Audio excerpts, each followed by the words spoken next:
spectacular او د spectacular معنی دا په زړه پورې زړه راښکونکي بہت متاثر کن یعنی هغه څیز چې هغه زړه ته ډیر زیات نږدې وي په زړه باندې ډیر زیات ښه لګیږي په زړه پورې وي نو د دغې دپاره په انګلیش کې ایډجیکټیو استعمالیږي spectacular او ګرانو کتونکو د دې سره سره به مونږ تقریبا د لسو نه سوا نور هم داسې ایډجیکټیوز زده کوو چې هغه ډیر زیات د انګلیش ویلو دپاره امپورټنټ دي نو ګرانو کتونکو دغه کله چې تاسو د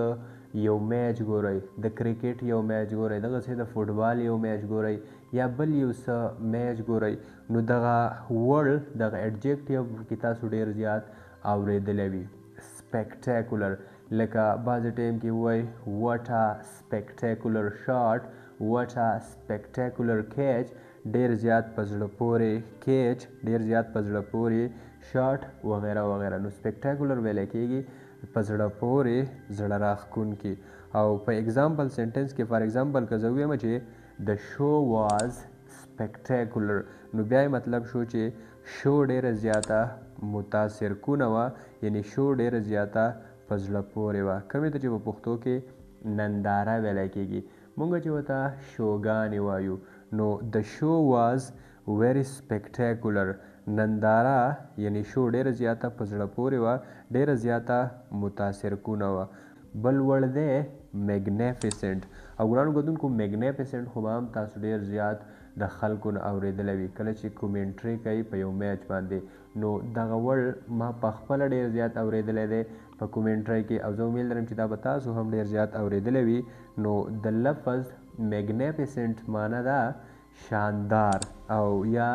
عالیشان کله چې یو څیز ډیر زیات شاندار وي ډیر زیات عالیشان وي نو د هغې لپاره بیا په انګلیش کې ایډجیکټیو استعمالیږي میګنیفیسنټ فار ایگزامپل که زه ووایم چې the building is magnificent نو بیا یې مطلب دا شو چې دا بیلډینګ دا عمارت ډیر زیات شاندار دی ډیر زیات عالیشان دی the building is magnificent بیلډینګ ډیر زیات شاندار دی یا که زه ووایم چې they did a magnificent job نو بیا د they did a magnificent job مطلب دا شو چې هغې یو شاندار کار وکړو هغې یو عالیشان کار وکړو یو بل ایډجیکټیو دی ګرانو کتونکو په هر ځای کې مونږ دا نشو ویلی چې دا به تاسو اورېدلی وي خو آوټسټینډینګ دا خو به هم تاسو ډېر زیات اورېدلی وي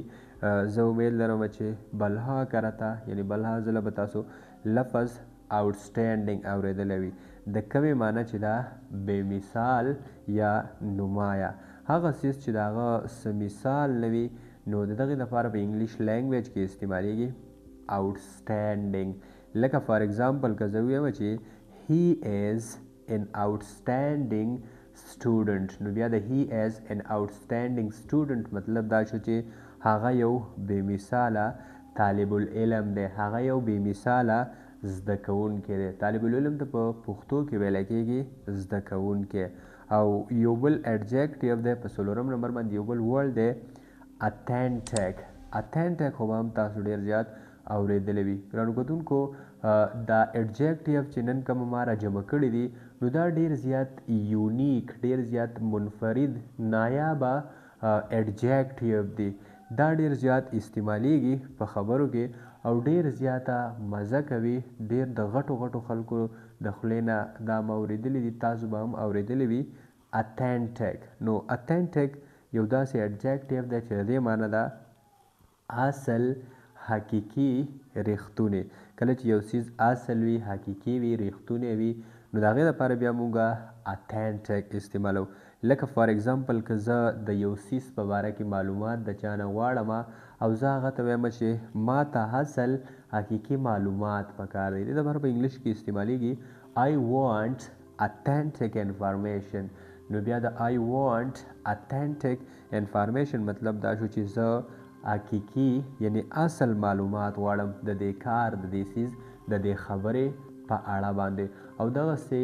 بلها اگزامپل فار ایگزامپل که زه ووایم چې د فود ټیسټ از اتھینټک نو بیا مطلب دا شو چې د خوراک ذایقه اصل ده حقیقي ده او دغسې نور هم بلها اگزامپل یا زه ووایم چې this is an authentic document نو د this is an authentic document مطلب دا دی چې دا اصل حقیقي دستاویز دی، یعنی دا اصل حقیقي کاغذات دي، کومې ته چې ویلی کېږي سند. او ګرانو کتونکو اوس په 5م نمبر چې کومه ایډجیکټیو مونږ زده کوو دا ډېر یونیک دی، دا ډېر یوزفول دی او هغه دی کامپیشنیټ. کامپیشنیټ مطلب دا دی زړه سوان دی، همدرده، هغه څوک چې هغه په بل چا باندې ډېر زیات خفه کېږي، د بل چا لپاره ډېر زیات همدرده وي، په بل چا باندې ډېر زیات زړه سوان دی وي، نو د دغې لپاره په انګلیش کې استعمالیږي کمپیشنیټ. او ګرانو کتونکو په اگزامپل سنټنس کې فار اگزامپل که زه ووایم چې شي از کمپیشنیټ ټو د پور، نو بیا مطلب دا شو چې هغه په غریبانانو زړه سوان دی ده، یعنی هغه په غریبانانو باندې همدرده ده. شي از کمپیشنیټ ټو د پور، یعنی هغه په غریبانانو باندې زړه سوان دی ده، همدرده ده. یو بل سنټنس به داسې وي، یو بل اگزامپل به داسې وي a compassionate doctor helps everyone، او مطلب یې دا شو چې یو په زړه سوان دی ډاکټر د هر چا سره مدد کوي، یعنی یو همدرد ډاکټر د هر چا سره مدد کوي. a compassionate doctor helps everyone، یعنی یو زړه سوان دی ډاکټر د هر چا سره مدد کوي. او په 6 نمبر باندې زده کوو ډاینامیک، او د ډاینامیک مطلب دی پرجوش، یعنی هغه څوک چې هغه ډېر زیات په جوش جذبه کې وي، نو د دغې لپاره بیا په انګلیش لینګویج کې استعمالیږي ډاینامیک. فار ایگزامپل که زه ووایم چې هی از ا ډاینامیک سپیکر، نو بیا مطلب دا شو چې هغه یو ډېر زیات پرجوشه سپیکر دی. سپیکر هغه څوک چې هغه خبرې کوي، پښتو کې ورته وینا وال ویلی کېږي، وینا وال یعنی وینا والا، خبرو والا. او پوره سنټنس داسې دی هی از ا ډاینامیک سپیکر، یعنی هغه یو پرجوشه جذبې والا ویناوال دی، سپیکر دی. او ګرانو کتونکو اوس په 7 نمبر باندې زده کوو فیرلیس، او فیرلیس معنی ده بې خوفه، بې ویرې، هغه څوک چې هغه بې خوفه وي، بې ویرې، په هېڅ ځای کې هم نه یریږي، نو د هغه لپاره په انګلیش لینګویج کې استعمالیږي فیرلیس. لکه فار ایگزامپل که زه ووایم چې هی از ا فیرلیس سولډر، نو بیا مطلب دا شو چې هغه یو بې خوفه، بې ویرې سپایي دی. هی از ا فیرلیس سولډر مطلب یې دا دی چې هغه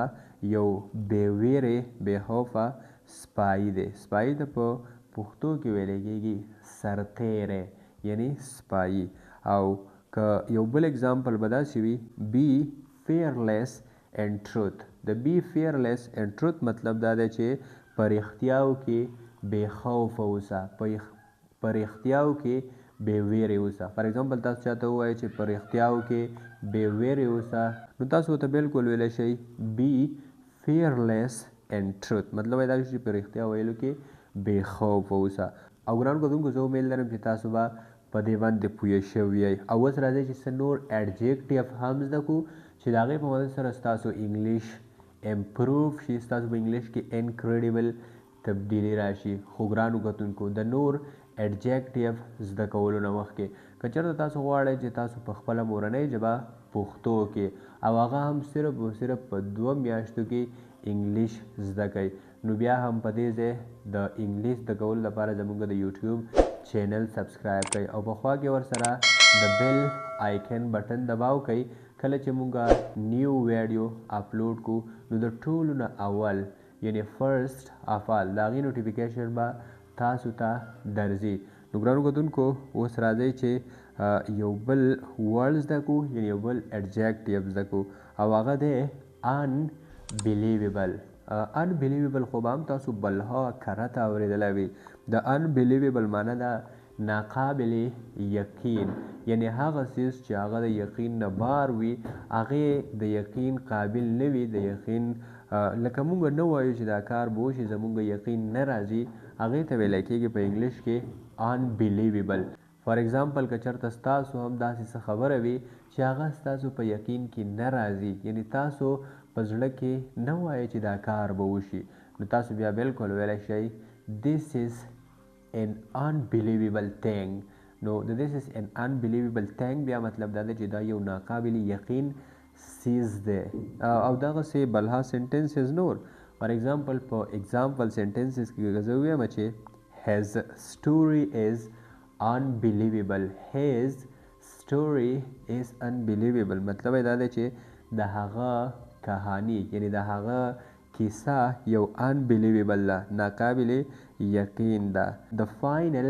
result was unbelievable the final result was unbelievable بیا معنا ده چې آخري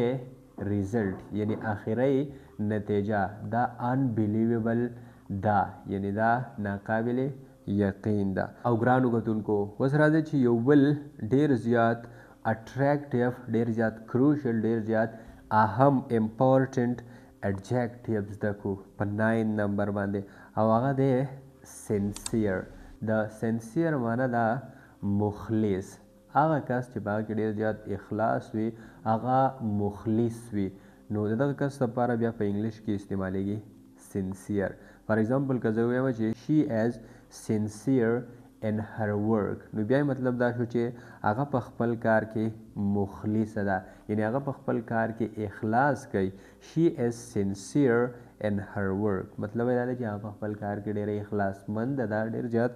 اخلاص کوي او په آخري نمبر باندې ګرانو کتونکو یو ډېر زیات عجیبه یو ډېر زیات امپورټنټ کروشل ایډجیکټیو زده کوو او بیا بس همدنن دپاره دا کافي دی خو د اخري ایډجیکټیو زده کولو نه مخکې زه تاسو ته یو ریکویسټ کوم او ریکویسټ دا دی ګرانو کتونکو دا څومره ایډجیکټیو چې مونږه زده کړه نو په دې کې تاسو صرف او صرف کومه چې ستاسو ډېر زیات خوښ شوي وي کومه چې په تاسو باندې ډېر زیات مزیدار لګېدلی وي نو هغه په کمنټ سیکشن کې ولیکئ چې په هغې سره ستاسو پریکټس وشي یعنی تاسو په دماغو کې هغه یو ځل بیا راشي ستاسو دماغو نه ونه وځي په دې سره به دا بیا د ډېر زیات ټایم دپاره ستاسو په دماغو کې وي او د هغې سره یو اگزامپل د خپل ځان نه ولیکئ دا ما چې کومه اگزامپل ورکړه په دې ویډیو کې په دې کلاس کې دا نه د خپل پریکټس دپاره د ټرای دپاره به تاسو د خپل ځان نه